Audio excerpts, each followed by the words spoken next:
Joined in with me as always, my brother from another, my co-host, all the way from the O, Kayson Davis. How you doing, Kay? I'm doing good today. How you doing? I'm doing fantastic, man.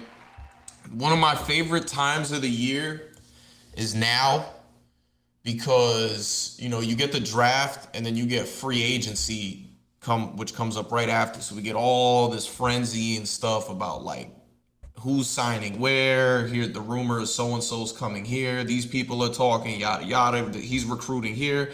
Uh, Everything. I was gonna make an ill-advised joke. I'm not gonna do that though. But there's something special about this one. So we're gonna get into all of this today. We're gonna talk about a crazy NBA draft that had somewhat of a 2017 Boston Celtics vibe to it. We'll get into that one a little later. And then free agency, which we got to get into now. But before I get into the topics that we have, I got to say, this free agency is different than others because of some of the player conduct and even some stuff from the media that's been going on the last couple of days. Wouldn't you say? Uh, Slightly. Yeah.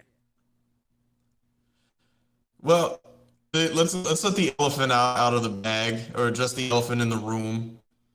So Kyrie Irving, Kyrie Irving has been all over the place with the rumors coming out that he's going to leave the Nets. First, it was that he wanted his extension. Brooklyn not willing to give him that extension. They move the goalpost over to opt in, just opt in on this deal. He didn't want to do that. They gave him permission to go seek out some trades. He sends out a list which had the 76ers, the Miami Heat, the New York Knicks, the Los Angeles Lakers. Who else was on that team? It was a 16 list. So you I had think the 16, the Sixers were on there. Sixers, Heat, Knicks, Lakers. Uh, were the Clippers on that list? I think the Clippers might have been on that list. Yeah, I think so, maybe. Dallas. Clippers, Dallas, yes, and Dallas. Dallas was also on that list. So I'm immediately looking at that one. This is weird. Philly doesn't make any sense because they just got James Harden. The whole reason James Harden wanted to get traded out of Brooklyn was because of Kyrie Irving. So that makes no sense.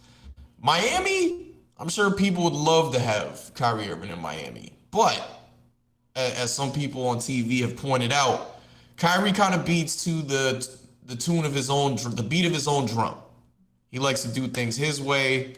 He's right. Everybody else is wrong. That's kind of the sense of what everybody's talking about. There's only one person that runs Miami. That's Pat Riley. If you're not doing it, ask LeBron James, ask Chris Bosh, ask Dwayne Wade, ask Shaquille O'Neal, ask anybody. If you're not doing it Pat Riley's way, you can get up out of there because there is no other way it's going but Pat Riley's way. So that one was interesting. The Knicks, look, I'm not here to throw shade or anything like that, but Kyrie had a chance to sign with the Knicks. He said no. He decided to go to Brooklyn. So why would he want to go there now? Right? That doesn't make any sense either. And then Dallas, sure, you could say that, but I have my questions personally about how a partnership between him and Luka Doncic works with high usage and things like that. I digress. The only team that seemed to have real interest in Kyrie Irving was the Lakers. The other kind of poked around at it, but the only team that really dialed in was the Lakers, who just couldn't get it done. The Nets wanted no part of Russell Westbrook, who was the centerpiece of the deal there. What does Kyrie Irving do because he can't get any trades to commence? He opts in, and of course would opt in. Why not? It's a lot of money. It's a lot of money to lose out. There was other rumors, and this. What this came down to. We said this last week. This was a classic stare down, a classic case of who came first. We both said at the end of the day, we believe that Kyrie Irving is going to be a Brooklyn Net by the time the season starts. Now everybody's coming out with, they could still look to trade him. Now that he's opted in, it's easier. The Brooklyn Nets are not trading Kyrie Irving. They said what they said, that they were willing to lose KD and Kyrie for the sake of not having to go through what they went through last season. Yeah, but it would be devastating if you lose both KD and Kyrie. Let this thing play out. I don't think that they're going to have a situation like last year. You have a big three, which you should be excited about. You get Simmons back, who's 7 years younger than James Harden, who you traded for. So let this thing play out. I think it could definitely be successful. Let's work on some deals. You're probably going to bring Nick Claxton back, and we'll see what happens.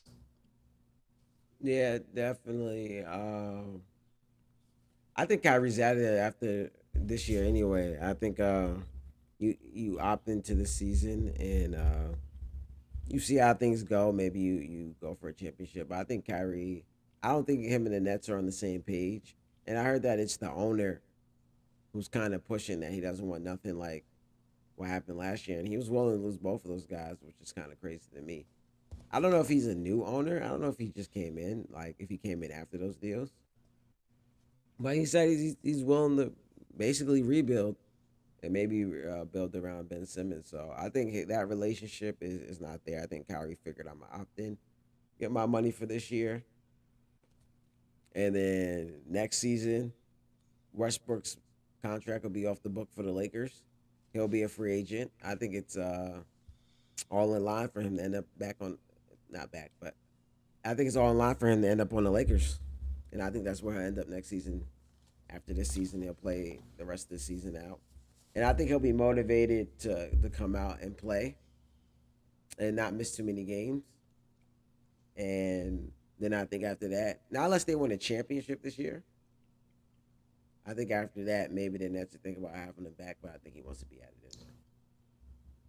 So Joe Tsai has been the owner of the Nets since Joe Tsai came in while the Nets were going through their troubles with not having draft picks and all that. I believe he was the one that also hired Sean Marks. Right, he came in right before that first winning season with D'Angelo Russell and Karis LeVert and all those guys. That first playoff appearance that ultimately landed them Kyrie and KD. He's definitely known as one of the more tougher negotiators, and this is kind of why this whole thing backfired on Kyrie. Because I'm gonna be honest with you, I really don't think Kyrie wanted to leave Brooklyn. I think he's gonna do what's in his best interest, but truly, I don't think he really wanted to leave. He kind of once he saw how they were acting, he was putting bluffs out there, seeing if they were gonna bite or not, and then looking at his options. Those options that he was looking at truly weren't there, which is why we're in the position that we're in now. If it was like already seeing this in New York right now. The Yankees decided not to move forward with contract extension with Aaron Judge. Aaron Judge is going to test free agency, and he is killing it right now. Absolutely killing it right now. So the Yankees might lose their best player because they weren't willing to meet his demands. And he bet on himself, and he's so far so good. He's winning. Kyrie has the exact same chance to do that now with this opt-in. And we all know Kyrie can play. Kyrie is one of the most gifted basketball players we've ever seen in the history of the game. So when he's on the floor, you know that you have something special. The Nets' problem this year was that he wasn't on the floor, so there was no continuity there. Once he did come in, you didn't really play that much for them. So how much did you really expect from a team where one of your best players wasn't really there? There's not going to be there's not going to be much chemistry going on there. I feel like we come into this season, we gotta wait to see what other moves they make around these guys. But I think you add an all elite defender, Ben Simmons, into the mix. Kyrie back for close to a full season. KD back with a lot more help. We'll see what happens with the other pieces. There's no reason why they shouldn't be able to compete for a championship. No, they definitely should compete for a championship, but you know what they say, sometimes you're only as good as your options. And right now, Kyrie didn't have any options, but I think next season he will. Like I said, I think the Lakers will be the option, and I think Team C now and have more time to prepare for him ahead. I think that teams will care cap space for him and try to get him, especially like say we get halfway through the season and they see that he's playing every game and the Nets are doing good and just like that, teams will probably be lining up for him. So I think his options wasn't that great right now because he didn't have the leverage because he missed a lot of games last season and maybe the last few years. But I think this season he'll be good. and teams will be lining up for him. And I think that's why he's going to be like the Nets that played hardball, maybe ruined their relationship a little bit. I'm out of here.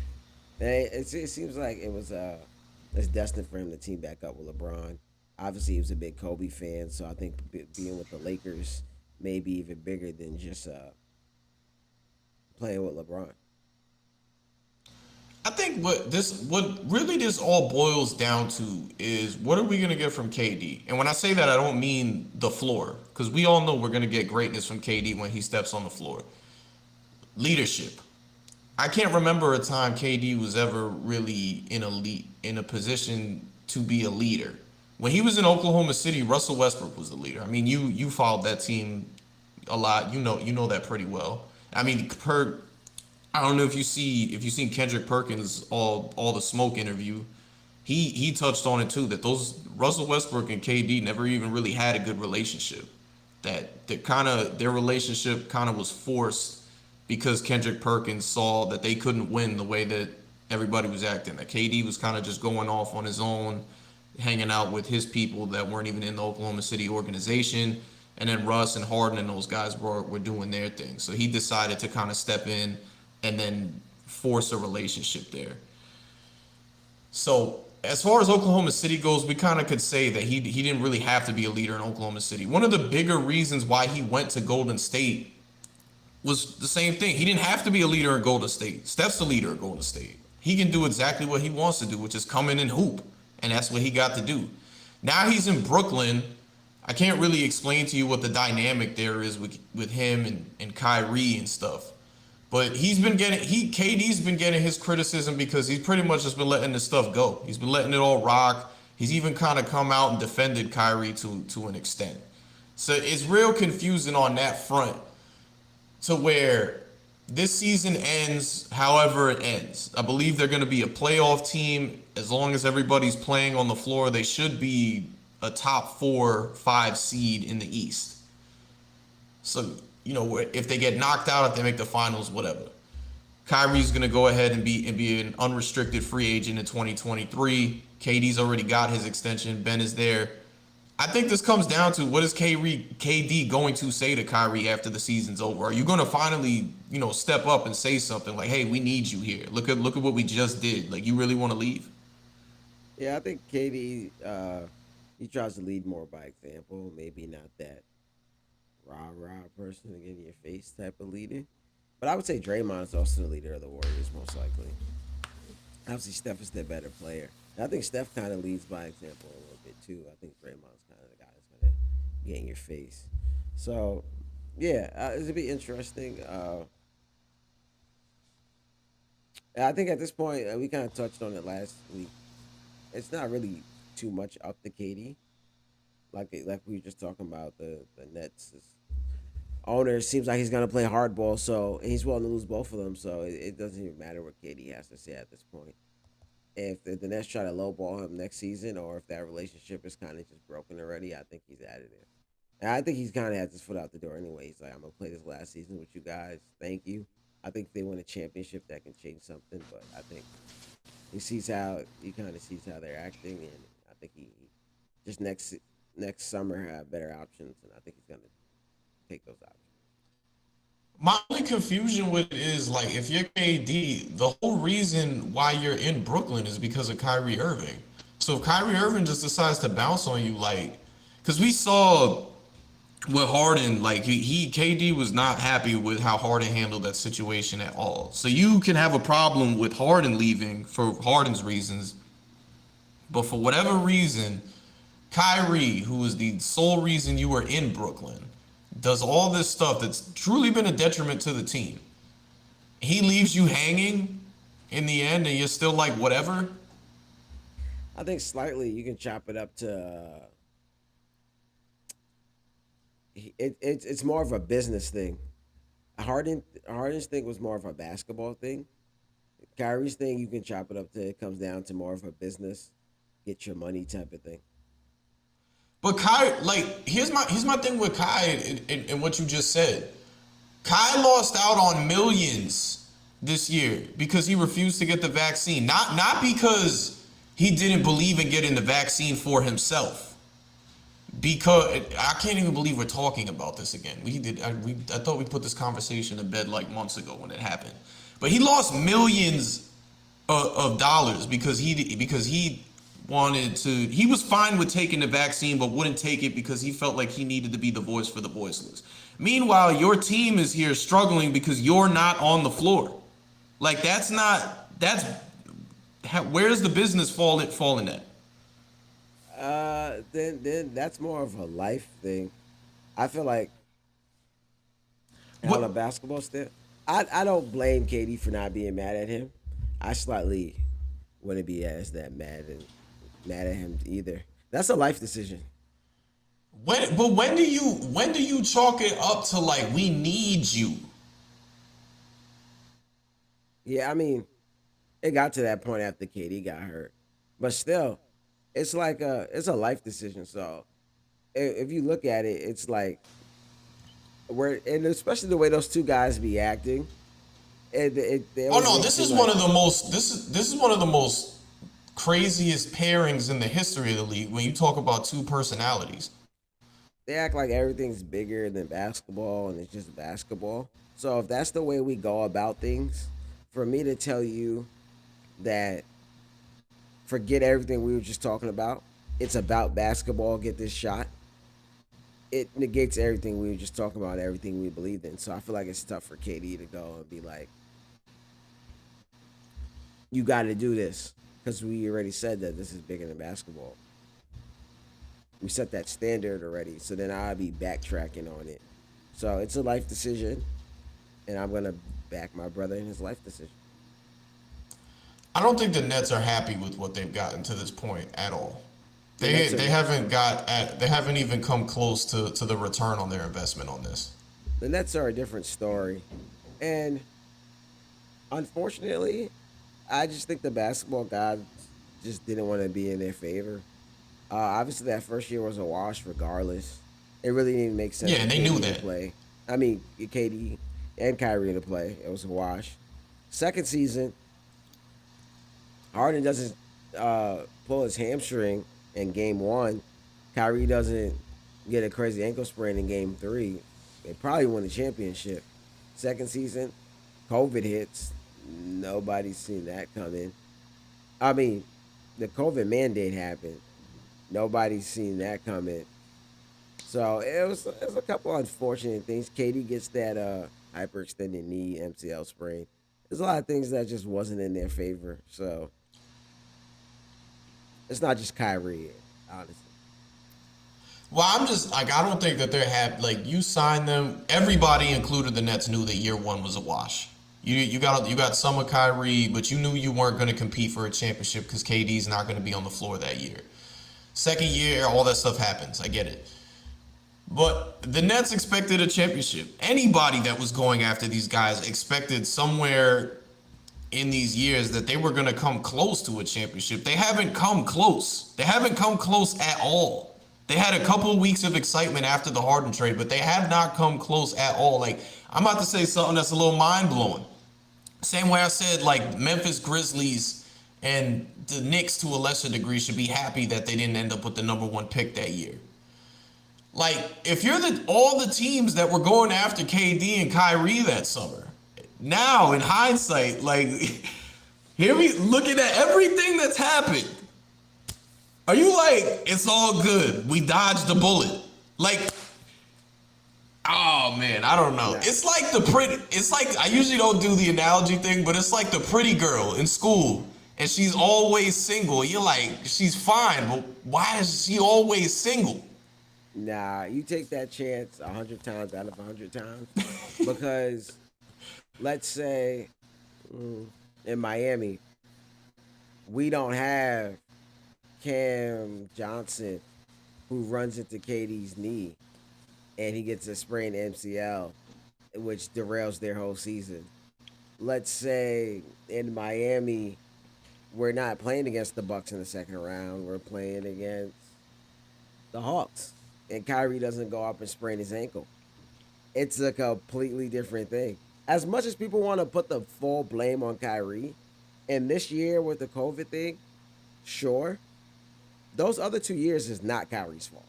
That's just What on. about? But it's not. It's. I'm not even chalking it up to the injuries though. There are times where he just like left the team, and it had nothing to do with injuries. It had to They were do with other stuff. and they were perfectly fine that season. The only reason why they didn't win the championship that season, he sprained his ankle. It was not about him leaving. It was not about him playing. He played enough games that season. He left for 2, 3 games, whatever. He was back and they were perfectly fine. They were the number 2 seed. No, I yeah, think they were the it might two have been seed. three. They No, were the because they two played the seed. Bucks and they had home court They advantage played that the game Bucks in seven. the second round. They had home court advantage that game seven. So they were the Yeah, second you're seed. correct. You are correct. You are So he correct. missed some games. They were still the 2 seed. They were perfectly fine. If he doesn't sprain his ankle, they win the championship. This is gonna go down as one of the weirdest moments in like basketball history. We've seen a lot of teams that you come together and you're just like, man, they should. There's a super team. They should win, and they don't. But just the drop, the everything that the Nets have gone through in the last 2 years has been some of the weirdest stuff I have ever seen. I think it's just unfortunate, like But basketball it, stuff. but because specifically I think of the big three that they had put together with Harden, KD, and Kyrie. And why I really say that is because I saw it. We all saw it what unfold on the court. They looked unstoppable, and we only got that for 16 games. Exactly. I think Katie and Kyrie only play like 44 games together or something like that. The big three play 16 games together. All that was not because Kyrie missed this year. That was a lot that happened last year with injuries and stuff that just didn't work out. That's just unfortunate. We could say the thing about the injuries, but the downfall of the big three is in a way Kyrie's fault. You could say, yeah, but like the whole overarching thing, no. They broke up. You can say it's because of Kyrie. The reason why they didn't win the championship is because they were injured. They would have if they win it, if they don't get injured, they win the championship last year. Nothing that happened this season would even matter. So what can we look forward to here? So presently constructed, we've got Ben Simmons, who I believe will and absolutely should be your point guard. Kyrie at the two, KD is probably playing the three. Who they got at four? Yeah, I fill out the roster. You think Joe Harris at the three, KD at the four? I'll take that. Joe Harris at the three, KD at the four. You could play. I would think Andre Drummond your starting center. I have heard rumors that DeAndre Ayton and the Nets could have a pairing this year, which would be insane. Don't. There's no legs to stand on with that one right now, but that is now a possibility. And then you also got Seth Curry coming off the bench, Nick Claxton. What was it? Patty Mills might Cam play. Cam Johnson, who didn't really get much minutes in the postseason, but you know, you could look for him to take a step in his sophomore year. They got it. They have a solid team. Like even this past year, they had a solid team. They have a solid team. I think they just need to get continuity there, and maybe switch out and add a couple more pieces. Yeah, they should. They're definitely gonna be deeper this year with Ben Simmons back. I think they need to get like another 3 and D wing out there, someone maybe a little taller than Joe Harris. But they're gonna be able to space the floor this year. Joe Harris, Seth Curry, Patty Mills, Cam Johnson, those type of guys. So they got some depth. They just got to put it all together. Yeah. One last thing before we move on here. Probably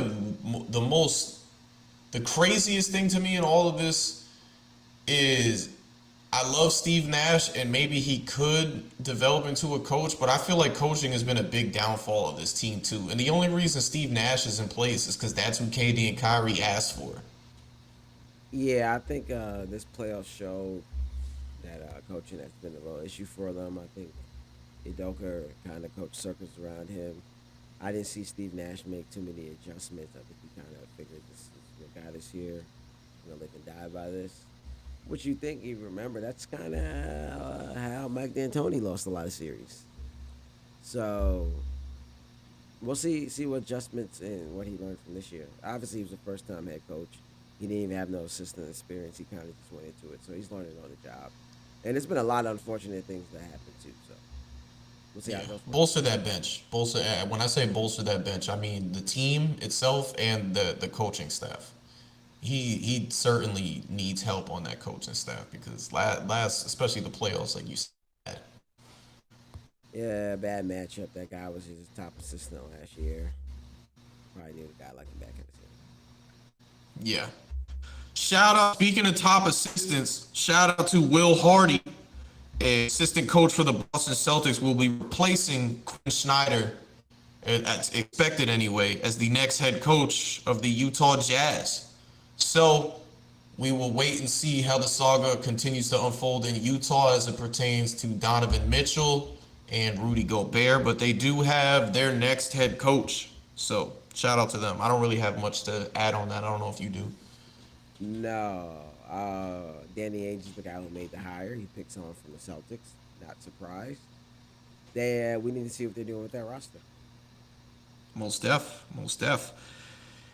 The other big news that dropped last night, and we knew that this was coming because in the last couple of days there have been a lot of talks with this. John Wall finally bought out by the Houston Rockets. This was a long saga. Number one, I want to applaud John Wall. John Wall was a constant professional throughout this whole process. A lot of guys could have made noise and, just put it out there. They're holding me hostage, all that. John Wall didn't say a word.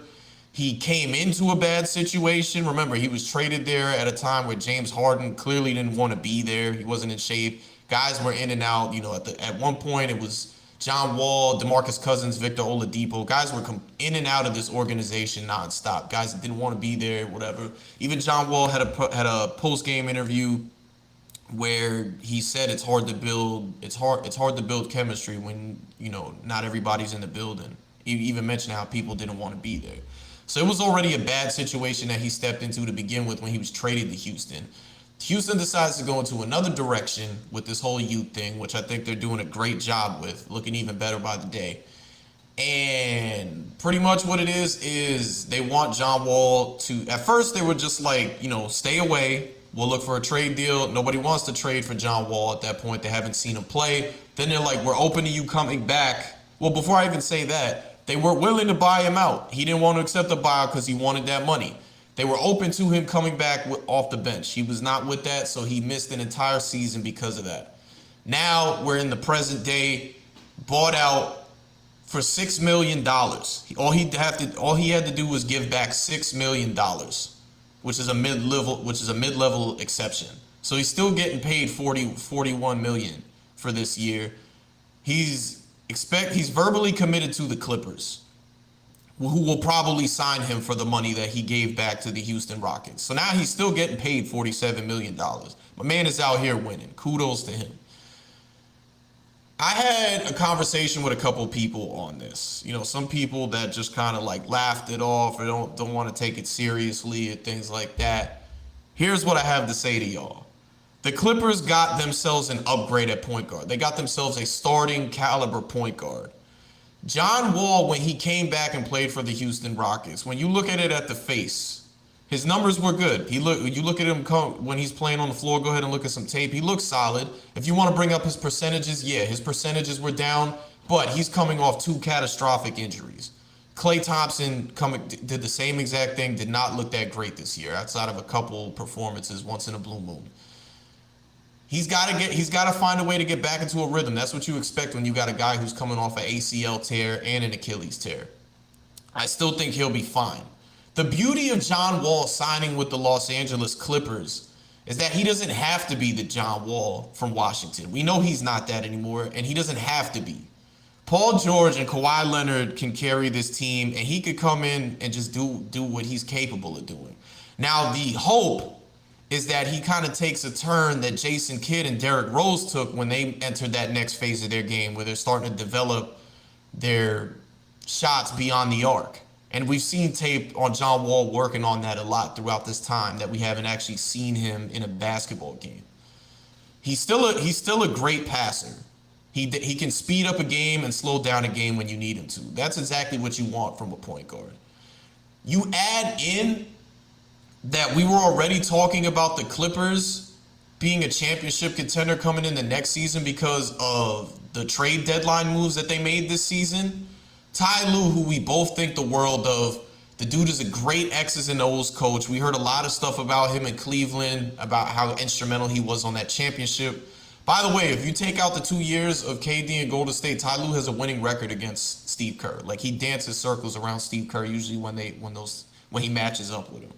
Ty Lue is an awesome coach. This is hands down the best team the Clippers. I don't want to say hands down because they failed a lot with Lob City and stuff, but this is the best shot that the Clippers have had in a long time at winning a championship. They have the coach that can do it, a championship coach. They've got their Finals MVP back in Kawhi Leonard, Paul George, who's definitely garnered a lot of people's respect, mine included, after taking them to the finals, and a lot of roster stuff that they can do. Ty Lue can play with a lot of lineups. Now, this is a ton of versatility with this. You got Reggie Jackson, who is the starting point guard. Rumor is now they're trying to trade for Mike Conley and have him come off the bench on top of having John Wall.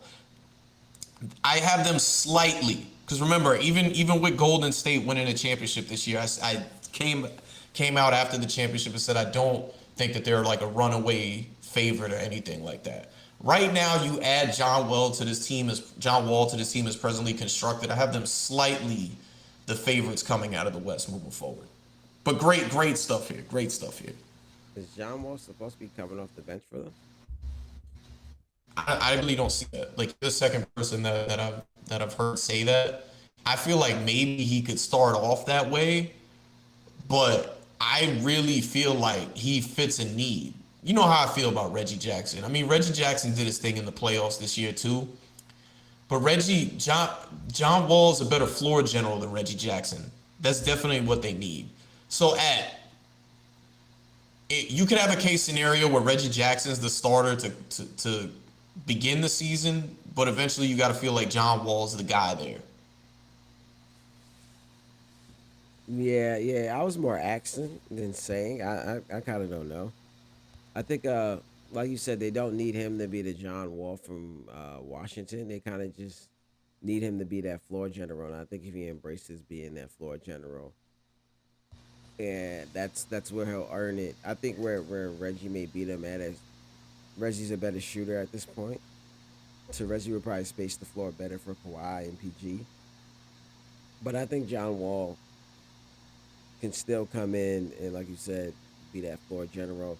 He could maybe work better in the second unit if he's going to come out and get his. But I think if he's going to be in that starting lineup, he's going to have to be a floor general. But I think teams will end up playing him the same way they played Russ and back off of him a lot and force him to shoot and things like that. So that'd be interesting how Ty Lue kind of figures that out with the spacing come in there. But I think if he ends up being that floor general, then he should work out perfect for them. But he could hurt him a little bit. So it's interesting.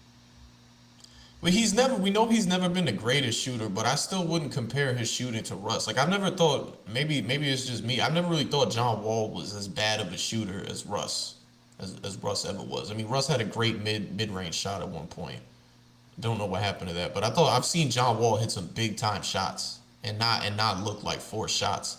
And again, like if he takes that turn, because Jason Kidd was not a good shooter for a long time. He came in to right before he back to Dallas. Like he was not a good shooter, and he went out and he developed that to where he became a solid shooter for both the Dallas Mavericks and the New York Knicks. Same thing with Derrick Rose. Derrick Rose was a good shooter. He was never like a solid shooter, and he really developed his perimeter game once he knew that he couldn't rely on his athleticism moving forward because of his injuries.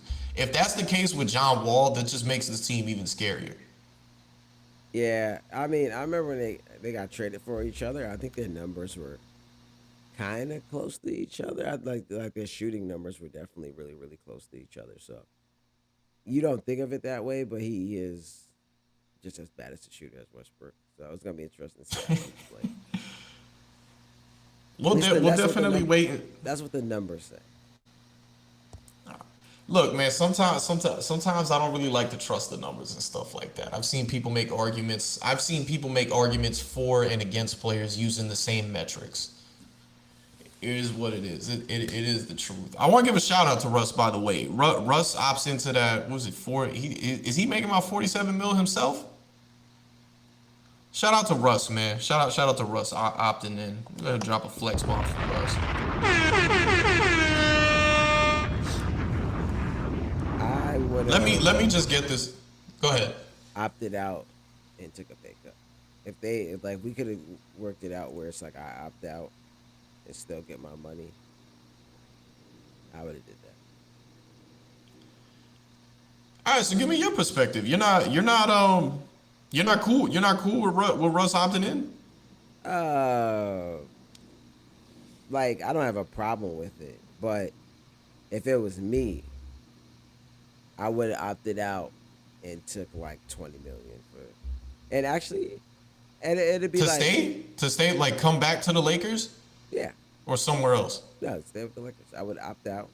If we had like a handshake agreement, I'm gonna opt out, give y'all back 27 million. I'll take 20 million, and give me 20 million next year. So we signed for a 2-year deal, and I take a pay cut because a lot of his issues this year, or a lot of the reason why a lot of people are attacking him this year, is the fact that he's the highest paid player on the team. So that right there already puts a target on your back. And then they need more depth. And I don't know, maybe I'm just a super nice guy, but I would give some money back. We can get some better players in here so we can get a better roster around us. I want to be the highest paid player no more. You know? I hear it. I definitely hear it. I mean, look, man, And I'm not mad at anybody. the Go ahead. last Go thing ahead. is, it also gives me more money next year. Because who knows what he's going to sign for next year. It could be fucking the minimum. So if I give back some this year, you guarantee me a 20 million next year. Even if you end up trading me next year, at least I'm guaranteed that 20 million for next year. Right. I'm not mad at anybody getting their money. We're gonna talk about Bradley Beal in a second. Like everybody, it seems like everybody's just after the bag. Like why wouldn't you opt into that? Why wouldn't you go take money that's gonna be guaranteed to you if you choose to opt in? Especially like Russ's situation with the Lakers. We know that that's not the case with where they had like a handshake. I feel like the Lakers, at least the front office anyway, probably, as unfair as it is, wouldn't mind getting off of Russ based on last season. It's, at the end of the day, and I've been saying this a ton of times, we had Mike on here last time and we talked about it with him. The Lakers' overall results last season are not on Russ. Is he to blame? Absolutely. Russ was sold on the idea that he was in a big three with LeBron James and Anthony Davis. Russ played about 95%, maybe even more than that, of the season last year. You didn't get anything close to that with Anthony Davis and LeBron James. You can't expect to have these fantastic results when, number one, the roster construction on his team was atrocious. And then your other two stars that are supposed to be on the court aren't there majority of the time. So yeah, Russ not playing well is one thing, and he definitely deserves to be criticized for it. But to put it out there that it's because that's how it comes off, that this is all his fault. If you eliminate Russ from the Los Angeles Lakers, none of this happens. And I'm sorry, that's just not true. They would probably be even worse of a team without him. Yeah, and I think we went over this a couple times. It's not all his fault. Like I said, MBNI is paid. He does deserve some blame because he didn't play great. And we've seen times where he was able to take teams with lesser talent and everybody not being there and kind of uplift them. He wasn't able to do that, whether it was coaching or whatever it is. So I think this season should be a lot better. So we'll see how it goes. This season should be a lot better from the standpoint that Frank Vogel's gone. That's another thing that definitely hindered them a ton. Frank Vogel just wasn't good over there. He clearly lost the locker room. As far as coaching goes, he didn't maximize players. He wasn't making any adjustments that he needed to make throughout games, whether it was back-to-back games or in-game adjustments. He didn't do any of that. So at that point, you had to move on. A lot of us like Darvin Ham. Darvin Ham has already came out and said he's challenged Russ to play more defense. Russ has accepted the challenge according to him. We'll see where that goes. So from a coaching standpoint, just the fact that you even got a new voice in the room is a big deal. The front office needs to own up to the construction of this roster. They've been scapegoating everybody, but not owning up to what they've done themselves to hinder the success of this organization. At the end of the day, Rob Pelinka and his team put this together and they didn't do a good job. You got to get more shooters on this team. You got to get guys that are going to be able to play defense. So we'll see what kind of tricks they have up their sleeve for this summer. Obviously, there's not a ton of money to go around with them, so they're going to have to make some innovative ideas. But the Lakers still have a long way to go. Shout out to Russ. I actually think that the Lakers will be a playoff team this year, at minimum a play-in. Not expecting them to be a high seed, but again, we'll see what happens. I'm 100% in on. I'm one of those guys. Coaching makes a difference. We've seen it a ton of times. I mean, we've seen it with the Boston Celtics. Yeah, definitely. I agree with mostly everything you said. So see how it goes, especially having AD back for another year. I think it should definitely help them. So if they can keep AD healthy, they'll be all right. Moving on, Bradley Beal is expected to opt out of his contract with the Washington Wizards, and rumors say that he is going to sign a bigger deal to stay with the Washington Wizards. Now, if this is true, well, first of all, if Bradley Beal goes back to the Wizards, this is what I mean about how this free agency has kind of been crazy. This free agency, without even starting it, has been a bit of a roller coaster where it went from, hey, Bradley Beal's going to be a free agent. Kevin Durant might ask for a trade. Kyrie Irving's about to be on his way out of Brooklyn. John Wall's about to be a free agent. So John Wall's signing with the Clippers. KD and Kyrie are staying in Brooklyn. And Bradley Beal's going to re-sign in Washington. Again, I am all for guys going out and getting their money. But Bradley Beal, when is enough enough? When are you going to sit here and say that this team just can't put a winning team around me? It's about winning championships, right? I'm not going to indict you without winning a championship because I think eventually Bradley Beal could find himself in the Hall of Fame. You could state an argument. He's definitely not. He's not a definite Hall of Famer right now, but maybe down the road you could be. When are you going to put yourself back in a winning situation? Because I seen Bradley Beal in a winning situation, and he looked damn good when he was in it. They almost went to the conference finals. When do you want to get that feeling back? I don't know. He's kind of in the same spot Dame is, being real loyal. I mean, they got a new head coach. They got Porzingis over there, so maybe they're moving in the right direction. Not sure if they had to pick, but yeah, he's like I said, he's in the same situation Dame is in, just being loyal. I think maybe playing with Porzingis maybe interests him, and obviously that money, like you said, can't blame nobody for getting their money. So I don't know. We'll see. We'll see. I think we talked about this. I thought Boston was somewhere he may consider going to win, but obviously he's in he has the same mindset as Dame. He's not running away from the grind, and maybe him and Porzingis can build something here going forward and make a few trades or signings during this offseason, and they could be right back in the playoffs easy. Yeah, for sure. Absolutely. It's a wait and see approach. They could, we don't know much about the new head coach moving forward. Porzingis injury prone, so we have to. What we have to do is pretty much get proven that you can stay on the court for a long period of time. They got some young guys over there, but they still definitely got a ton of holes over there that need to be filled. So I feel like it's a wait and see approach on that. In the immediate, he's not in a winning situation though. So because it's been a tough the last couple of years for Bradley Beal.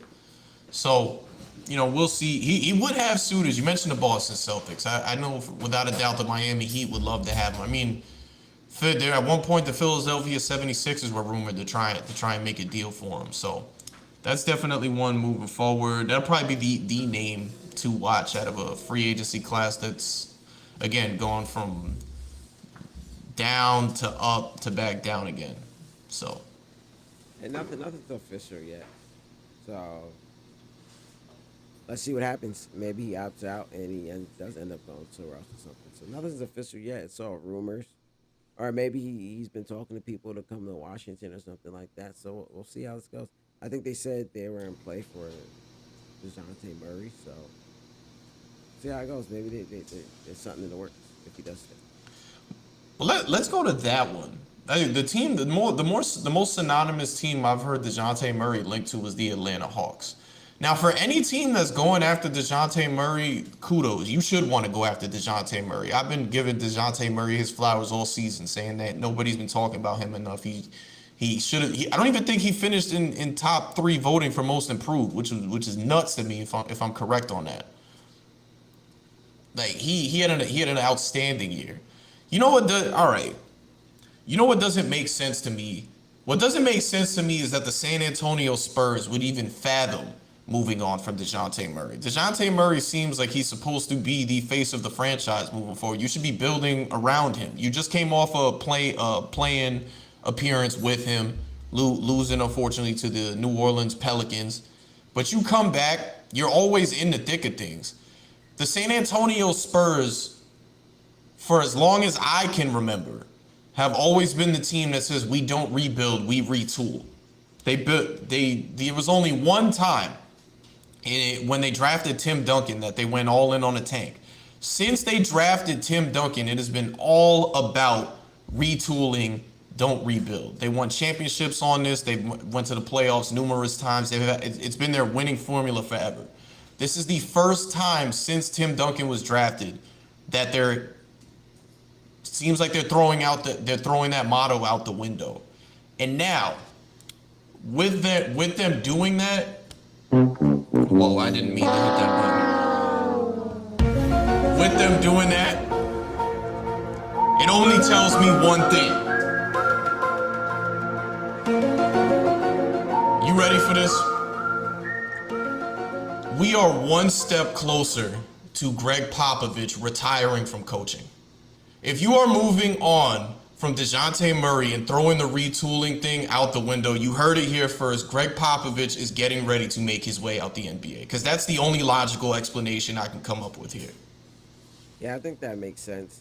And this in the last few years is like the first time that they've been stuck in the middle of the pack. You know, they say that being stuck in the middle of the pack is the worst because you're not good enough to really win, but you're not bad enough to get a high draft pick and kind of change your franchise around.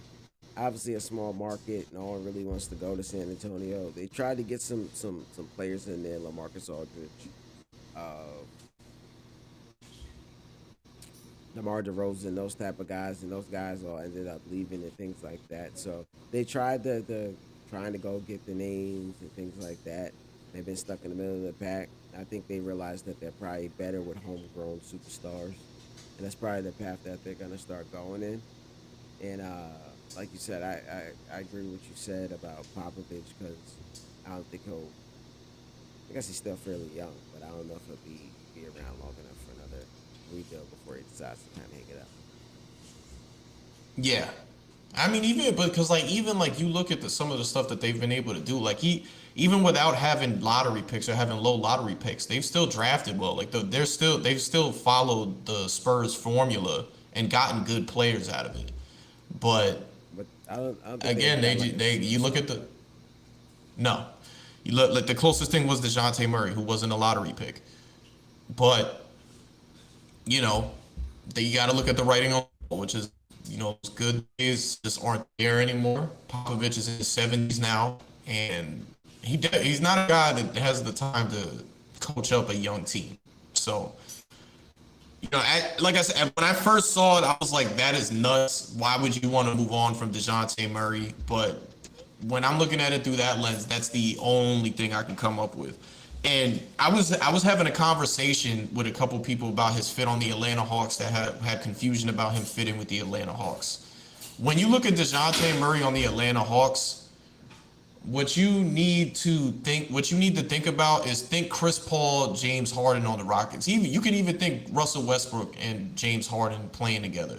Because everybody's thing is high usage. That doesn't make any sense. You play DeJounte Murray at the one, Trey Young at the two. Trey Young can get his shots beyond the arc. He's had those comparisons to Steph Curry. And that's your not saying that you can win a championship that way, but you can certainly have a good regular season record with that type of stuff. We've seen it, and you can win a playoff series or two the same way. So as far as fit goes, like think that should be the model you're thinking of if that happens. And I mean it's definitely leaning that way. And if it does, the Atlanta Hawks are a scary team moving forward. I'm not gonna sit here and tell you that I think they're gonna make the conference finals and win a championship, but it's a team. They've already been a pesky team as it is, and you add the talent of DeJounte Murray on there, it's definitely something to watch out for. Yeah, the Hawks are an interesting situation. It seems like they're trying to do something. There've been a lot of rumors, trade rumors, draft rumors. So it's interesting to see where the Hawks go. Obviously, they probably don't like the way they finished last year. So it seems like they're trying to slightly blow it up or retool, I should say. So it would be interesting to see where the Hawks go. But like you said, Trey Young should be able to run that too. At sometimes you use both of those guys kind of at combo guards, let Trey run off the ball, run off screens, and different things like that. So I think you should think Steph Curry, Andre Iguodala type of situation early in the days. Most def. And with that said, let's move on. Can you hear that? We are the New York Knicks. We are the New York Knicks. We are the New York Knicks. We are the New York Knicks. Say go New York, go New York, go. Go New York, go New York, go. Say go New York, go New York, go. Go New York, go New York, go. Go New York, go New York, go. It's been a long time since I played that one, man. Shout out to Knicks Nation out there. Haven't heard that song in forever. It's a great song. Man, where do we start? Where do we start? We can talk about free agency stuff. We can talk about the draft with them, which we had to segue to anyway. Where do we start? Let's start with the draft because we have to go that way anyway. So the New York Knicks had the 11th pick in the 2022 NBA draft. What did they do with the 11th pick? Well, if we first come in and the rumor mill is they want to trade up with the Kings to number 4 so they can select Jaden Ivey. What happens? The Kings stay put at number 4, and shout out to you, Kayson. You called that pick when nobody else was talking about it. Kings go ahead and get themselves a wing at number 4. Number 5, the Pistons are on the board. The Pistons, and man, we got the smoke screens galore in this draft. The Pistons, who were pretty much putting it out there that they were fine with not getting Jaden Ivey, get their dream with Jaden Ivey falling to 5, and now get the perfect run, what seems like the perfect running mate for Cade Cunningham and Jaden Ivey, and you have your backcourt of the future now. So even after Jaden Ivey was selected by the Detroit Pistons at number 5, allegedly the New York Knicks were still trying to pry him from Detroit. Couldn't get a deal done. What did the Knicks do? They decide to trade the 11th pick. That's not all. They trade back. When they're back on the board, what do? They trade again. They're back on the board, trade it again. So they end up with a couple of Oklahoma City's first round picks. They did end up drafting a player from Duke. So there's that way late in the draft. But you sit here and you're like, what is going on? You had a lottery pick and you didn't take it. You really didn't come away with nothing. And why do they say, well, they didn't get the guy that they wanted, so they're going to go all in on getting Jalen Brunson from the Dallas Mavericks, and they're going to pay him over $100 million for 4 years. That's what is being put out there. We have to wait till Thursday. They're still trying to clear cap space to sign Jalen Brunson. Jalen Brunson is a role player. Jalen Brunson is about to get paid premium dollars as a role player. This is who the New York Knicks are selling their fan base on. Get excited for Jalen Brunson. That's your guy. That's what we're doing here. Jalen Brunson is our guy moving forward. That's our point guard. Can't wait. And look, I have said it. The Knicks need a point guard. Absolutely need a point guard. Jalen Brunson is not that guy, though. You do not pay. You know why Jalen Brunson is going to end up signing with the New York Knicks? Because nobody else is going to pay him like the New York Knicks are about to pay him. And then, they see that the fan base is so distraught over how they handled the draft and everything. And they come out and they say that we have future picks and the most famous line of the last 3 decades of the New York Knicks. Cap space moving forward. They said they had cap space a couple years ago when everybody thought they were getting KD and Kyrie. They didn't get KD and Kyrie. They said they had cap space the summer of 2010 when Dwayne Wade, LeBron James, and Chris Bosh were free agents. They didn't get any of those guys. Why should anybody be excited that the Knicks are going to have cap space next summer when you have continuously proven that you can't do anything with it? So not only did you botch the draft, but you are once again selling your fan base on a false dream. Yeah. Typical kind of Knicks situation. I watched this video the other day, and the Knicks have kind of been really bad with drafting. I think they have this. They keep trying to hit the home run hit, and I think we talked about this on here before. And they need to kind of just build through the draft. Obviously, we're not going to know how good that number 11 pick is or was until we can look back in hindsight and be like, oh, he could have got this person, could have that person or that. But I mean, they got some Oklahoma City picks. I think they're well protected, so who knows how those may turn out. But like you said, they're all in on Jalen Brunson, and if Knicks fans are happy about that, then it seems like a good decision. Obviously, they needed a point guard. We've been saying they needed a point guard for a while, but I think you talked about this on here a lot. How you think R.J. Barrett is their future and stuff. I think you should go younger and start building around him instead of putting $100 million into a player when you could have got you probably a young point guard for a couple $1 million on a rookie contract. So, and you start building around RJ and see how that goes. So this is a typical Nick decision to kind of hit the home run and see how it goes. Obviously, Jalen Brunson had a great playoffs. You think you put him out there on the Knicks and he's not sharing the floor with Luka as much, he can kind of continue doing what he's doing. But it's a typical Knicks move. Hopefully it works out for him. He gets to be a legacy player because his dad played for the Knicks. That's like the excitement. Like you're getting a Nick Jr. I think Nick Jr. They were saying his dad is like working with the Knicks right now. Yeah, that's another comical thing. They hired him right after the season's over. Oh man, they even went to the playoff game. Like this was like they were going to a college game to go watch a draft pick play. That's how invested they are in Jalen Brunson. I don't understand it. Like again, this is the guy. This is who they're selling it on. Like this is typical Knicks. And then people always say I'm hating and stuff. I gotta point it out to you because you know why? It is sad to me that I have to watch some of my friends and loved ones continuously cheer on. It's a never-ending cycle of them signing players that they're trying to tell you that these are our next stars coming up. And to the rest of the league, this is just a guy that's coming off our bench, or he's a nice player in the rotation in our starting lineup and stuff. But to the Knicks, no, this guy is gonna be the future. He's gonna take us all the way, and that's what Jalen Brunson is to the Knicks. You want to know what the Knicks' true downfall was? Is that they never went after Tyrese Halliburton when he was made available by Sacramento. A lot of people. That Tyrese Halliburton, huh? A lot of people didn't know he was made available. I think that trade caught a lot of people off guard.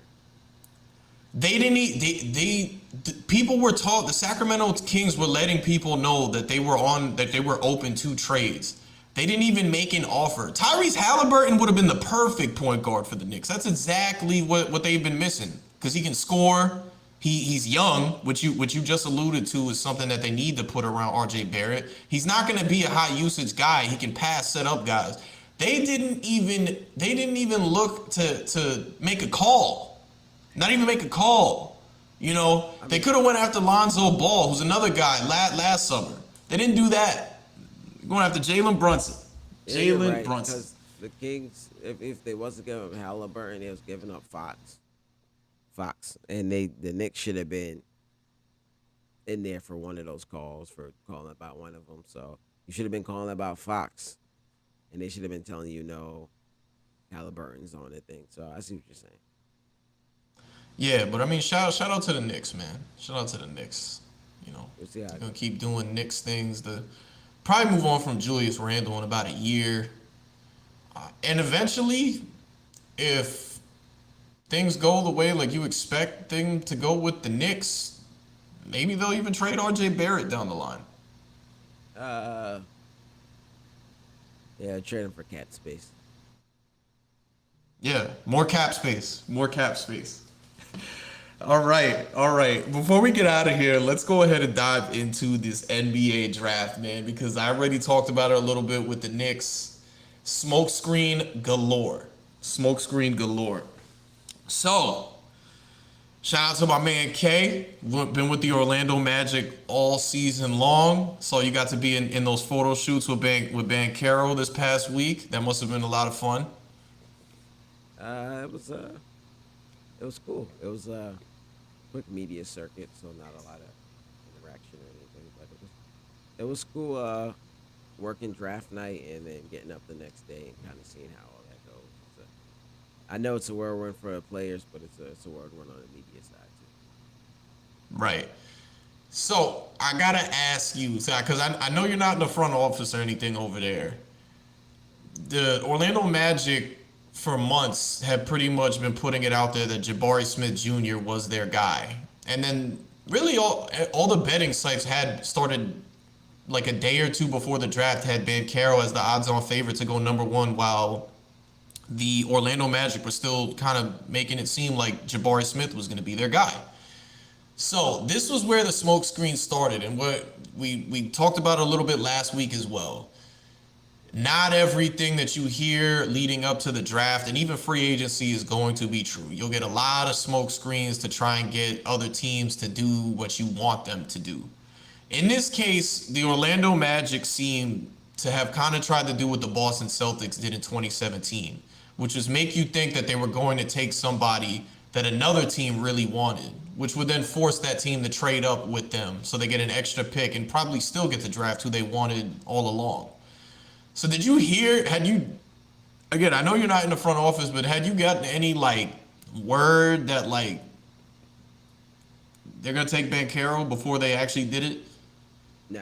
No, it was a surprise to me. It was a surprise to everyone. Not everyone, but it was a surprise to a lot of people in the organization. I would say it was never like they wasn't gonna take him. I think everyone just went into the Jabari hype, and when you seen it, Jabari seemed like the better player. I know a lot of people, some I would say a lot, but there's a decent amount of people who thought that Pancaro was the better player, but they just didn't know if the Magic would take him. So, but there was no indication, nothing. Pancaro didn't even work out with the Magic. He Nope. didn't show up. He wasn't there. No media, no nothing. So there, it was made to seem that there wasn't too much conversation between those. So it was a shock to a lot of us when the news came out. Well, I mean, they said they got the best guy in college basketball. You could argue that that's true. He had a super solid year for Duke. And I mean, we're gonna go pick by pick here. I mean, not the whole draft, but we're gonna go pick by pick here. When it comes to the Orlando Magic, I mean, a lot of these teams that I'm looking for, you got to get excited about what a lot of these teams are doing. We'll dissect that when we get to each team. But the Orlando Magic are in an interesting position because we talked about them a little bit after the season ended. You're getting Markel Fultz back. You got Anthony. See what you can do, Jalen Suggs. You got Franz Wagner over there. Right? I don't even. But Mo Bamba's probably going to stay there now. They didn't draft Jabari Smith, so why would he leave? So you got Obama, you got a lot of young talent. You got talent coming back that led you to the playoffs. Plus, you have the number one overall pick now. Orlando should, in my opinion, be right there to be back in the thick of things for a playoff. Yeah, I think they could be in that ninth, 10th seed for a play in game, and definitely have a chance to get in there as the A seed. The talent is there. It just depends on how fast they can kind of put it together, how well Markel can lead those guys, how much Franz and Jalen developed this summer, how much Cole develops to where he started off the season playing at a high level, but he missed half his rookie season, so I don't think he was fully prepared for how long NBA season is. But now he knows how long a season is, so you expect him to get better. Wendell Carter, so I think they got the pieces. They just gotta put it all together. Yeah, 100%, 100%, man. But definitely a lot of excitement to go there. Let's go over to the Oklahoma City Thunder, another team that you were connected with, childhood fandom team there for you. I know they get their guy as well. They had always been about Chet Holmgren the entire time. Chet Holmgren was their guy, and even after Jabbar Smith isn't picked number 1 overall, they still took Chet Holmgren. So now you got the Slim Towers over there. That's PR genius, by the way. I like it. The Slim Towers. You add Chet Holmgren to Josh Giddey, who had a great rookie season, and Shea Gilgeous-Alexander, who we know that at the time that the Clippers made that trade for Paul George, they were very reluctant to move Shea Gilgeous-Alexander for him because they felt like they had a player in him. And he's definitely shown to be a super skilled player. So when you look at what Sam Presti's building, he's still got a ton of picks. He traded a couple to the New York Knicks, like we said, but he still has a ton of picks to play with moving forward. The Oklahoma City's future really does look pretty bright moving forward. My question is, we've seen Sam Presti draft 3 back-to-back-to-back MVPs. When are you finally going to be able to close the deal on this thing and get that coveted championship? I don't think it'll be anytime soon. Obviously, they're rebuilding. I think like the 3 players you just named is a great start. They got 2 wings at 11 and 12 after getting that Knicks pick. Pretty solid. So obviously, starting to turn some of them picks into players in the draft where it seems like he liked a few players. So I don't think it's gonna be anytime soon. To see how well Chet turns out. If Chet can be a player and the player that some people think that he is and can be, I think with Shea and Giddy.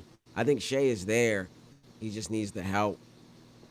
So as fast as those other guys can kind of come along, they can start winning back to playoffs and then slowly make that grind into being a contender again. But those guys got to kind of catch up to Shea, and then they kind of got to go from there. But I still think it's some time. So what should Oklahoma City fans get most excited for? Because I mean, when you have teams that aren't good, the only thing that you have to look for is that development from different guys. Like Josh Giddey definitely gave Oklahoma City fans a lot of things to be excited for in his rookie season. I think at one point he was even leading rookies in scoring. So like that could be something where you got a backcourt of the future in Shea Gilgeous-Alexander and Josh Giddey. Chet Holmgren, huge debate whether or not he would go number 1 or not. I feel like Sam Presti got his guy there. Like, there's a lot to be hopeful for, but like, what should we be looking out for the Oklahoma City Thunder moving forward? What you should be looking out for is kind of some of the things you just said. We'll start off with Giddy. Giddy had a good rookie year, maybe better than some expected. So you figure his development to come along. He looks like a great passer. Shea, like I just said, Shea is there. Shea's the talent. He's there. He's won in this league. So Shea's there. Like I say, he just needs people to come along with him. And I guess the biggest thing to look forward here is that you got who some think is the best player in the draft. A lot of people thought that Chet was the best player was in the draft. So you may come out with the best player in this draft. Obviously, looking at him, it seems like maybe that's a long shot, but there's analysts and there's people who studied his game and everyone in college basketball who said he's the best player in the draft. So if he is that with Shea and Giddy, and then you got 2 other lottery picks, and you still have a whole bunch of draft picks to turn into who knows throughout the season, that is what you should look forward to. you may have the best player in the draft, and you already have a great player. That to me says you have a big two come soon, hopefully, and that usually turns into wins. Yeah, if this thing works out, like Sam Presti should get into the Naismith Hall of Fame. Like I'm not even joking. I'm being serious. If this works out, Sam Presti deserves to be in the Hall of Fame, based on what he did previously. Look, if you if you look at Sam Presti's career, even when he couldn't get that original big three with Harden and KD and Russ to work out, how he compensated for that was even like top tier executive stuff. To now we're in a rebuild, and I was able to trade for a young star, and I got these guys in the draft. You could build a young core that's able to win. I'll be singing his praises, saying he need every year that he should be a Hall of Famer. Yeah, definitely. I don't know if they have a GM Hall of Fame, but if they do, they should. He should be one of the first nominees. If they don't, 100%. He should also because he was able to draft two Jalen Williams in this draft as well. That was pretty cool. Now on the Houston Rockets side of things, you guys know I've been talking for a long time. I've been saying my two favorite young teams were the Houston Rockets and the Detroit Pistons because I just liked everything that they're doing. Raphael Stone is another guy who looks like he's just killing it as a general manager in this league. Between being able to get picks, you finally move on John Wall now. You seem like almost seems like we're still waiting to see on Kevin Porter Jr., but even almost seems like a genius on that front because all you had to do was give up a second round pick to get him. And a guy that was a talent that a lot of people think highly of in this league, especially players. So I think Orlando was really hoping that they could get Houston. I don't think Orlando was thinking about Oklahoma City at all when they were saying Jabari Smith is their number one player. I think Houston was the team the entire time on their mind when they're saying Jabari Smith is our guy. And Raphael Stone and company were pretty much just like, hey, Banchero is the one we want if he's at 3. So, ultimately Orlando does what they have to do. If you think about it, all 3 teams got exactly who they wanted. According to everybody around the Houston Rockets, Jabari Smith was the number 1 player on their draft boards the entire time. He's a big who can stretch the floor for you, which seems like it fits perfectly with guys like Jalen Green, who appears to be the centerpiece for them moving forward. Kevin Porter Jr. You just traded Christian Wood, got some stuff back there with the hopes of moving Alperen Şengün to as your starting 5. They've been able to draft top tier talent in the later rounds, Jabari Smith was even one of the better defenders in this draft too. So you add defense and getting Jabari Smith there. You also draft Tari Eason later on in the draft, who's another top tier defender in college to come out. So you add 2 long wing defenders, one that can get his own shot, can catch and shoot if you need him to. Is bigger. They compared him a little. When I'm talking about Smith, they compared him a little bit to KD in that he can shoot over anybody. Obviously, he still needs to develop that. But you get a guy that you look at as a 3 and D talent who was on your draft, who's number 1 on your boards the whole time to begin with. So everybody here in the top 3 feels like they got a number 1 talent in this draft. But if you're fans of these 3 teams, and I know we're focusing on the Houston Rockets, but if you're a fan of these 3 teams, you gotta like what you have moving forward. yeah, definitely. Like you said, I think Houston should be fine with who they got either way. I think Jabari Smith Jr. may fit better for them than Banchero does. Obviously, they were high on Banchero, and they're gonna pick him because that's who it seemed like they were gonna end up with. But I don't think if the Orlando was trying to pull a smoke screen and maybe get them to trade up or do whatever, I think Houston would have been fine with. I mean, Houston is fine with whoever they got. And Jabari, you just drafted Jalen last year. He's not the greatest shooter. He needs space to get into the paint and do what he does.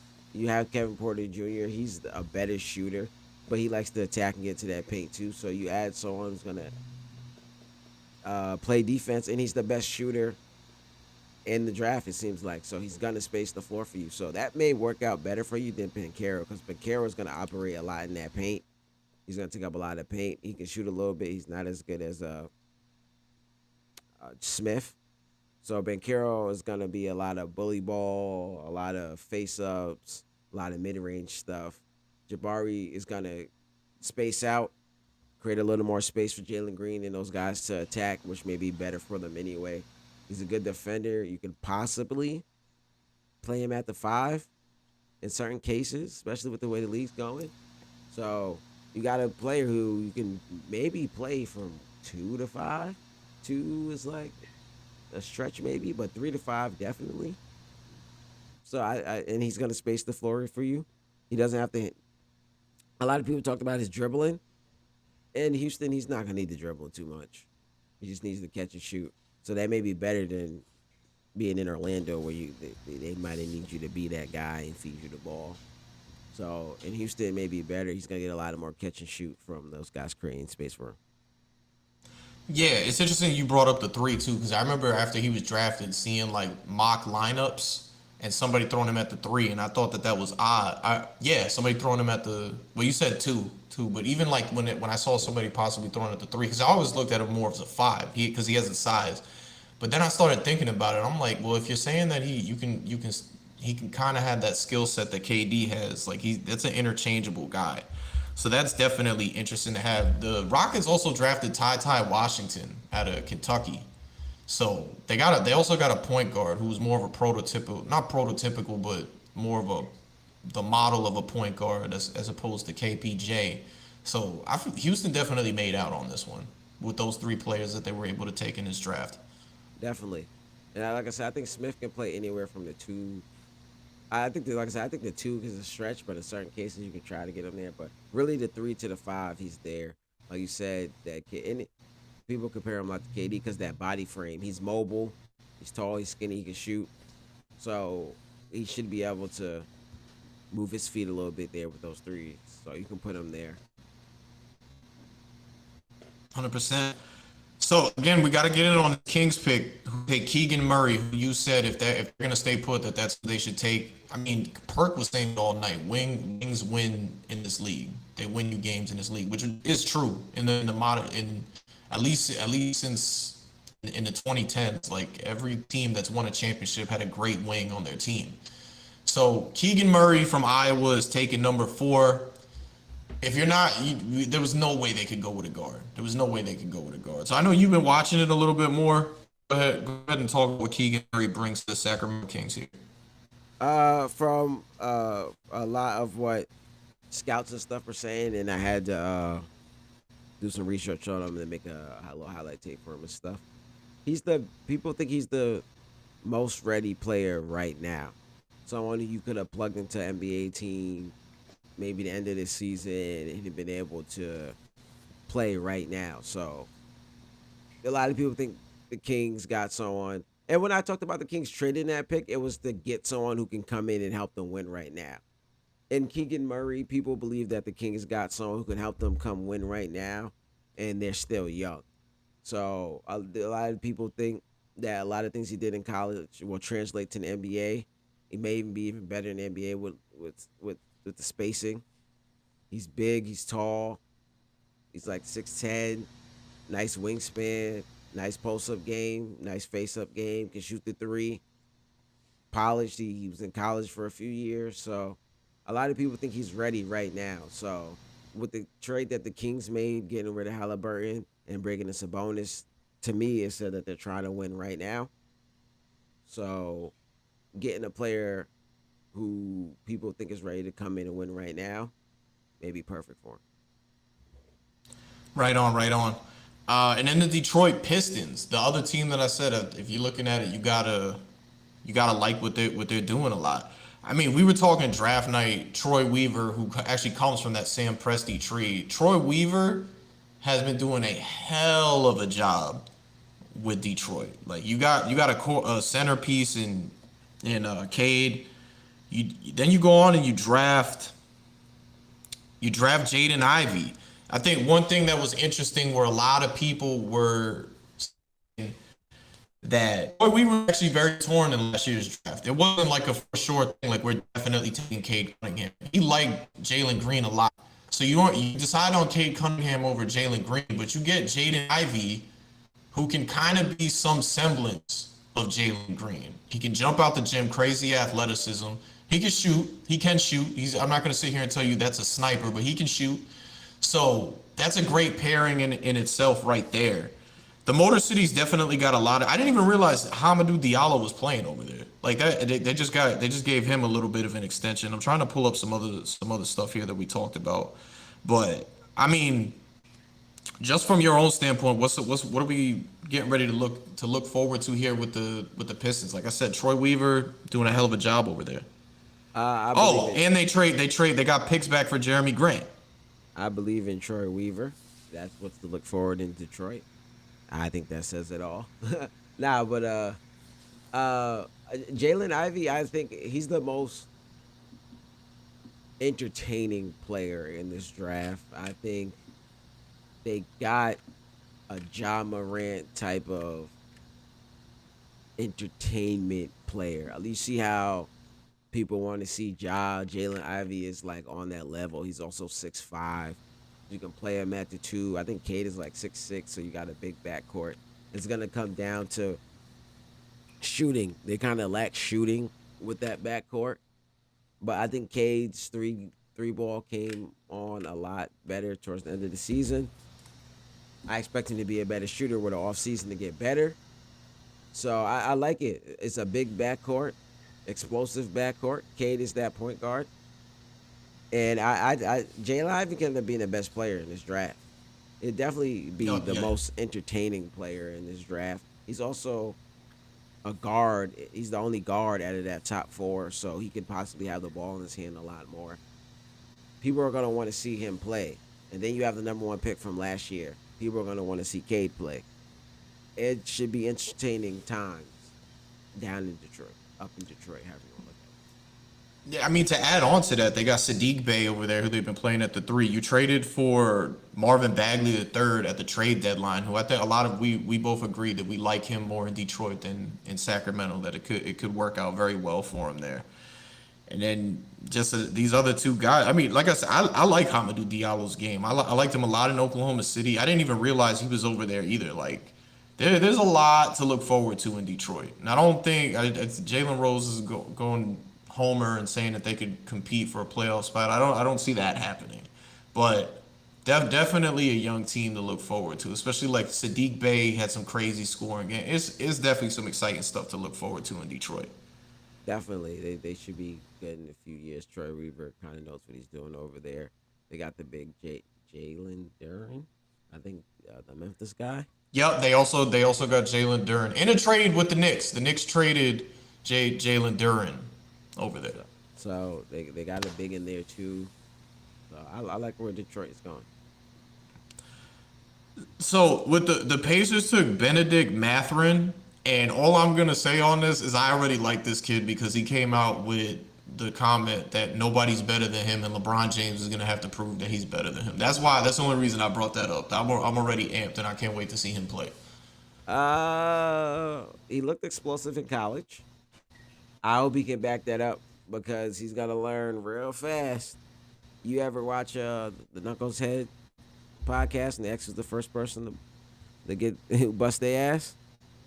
You see all those people talk about how it's always the one you least expected, and when you first come in, Yeah. it's a little rude awakening. So I hope he can back it up.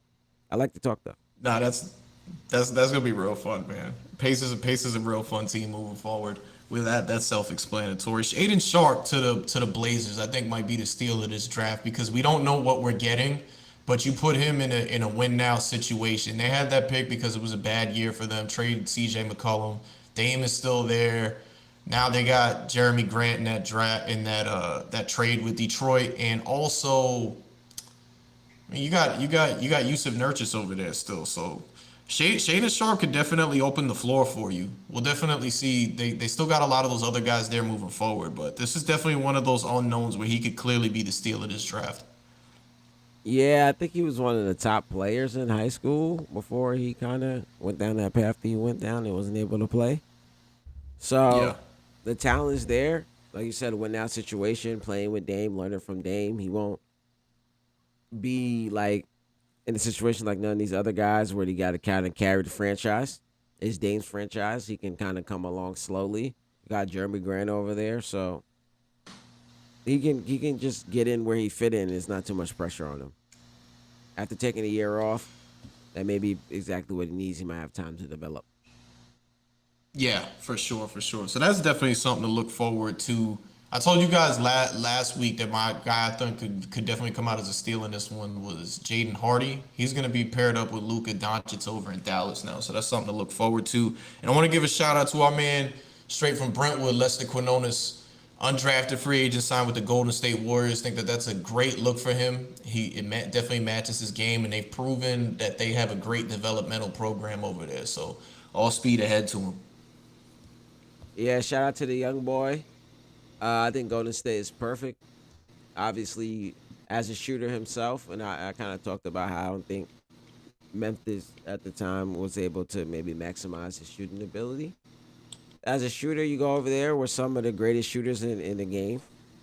It seems like nothing but a great spot to learn and get better. Yeah, man. 100%, 100%. So, I mean, that's all I got. Kay, anything else you got before we get on out of here? Nah, that's all I got, man. You know, I appreciate you guys. For sure, man. Big things coming soon. We got a ton of stuff for free agency that I'm sure is going to just make our heads spin starting Thursday night or Wednesday night at 12 a.m. So definitely be on the lookout for that. But other than that, for this week, signing off is Rich, it's Kayson, and we will see you guys next time. Peace.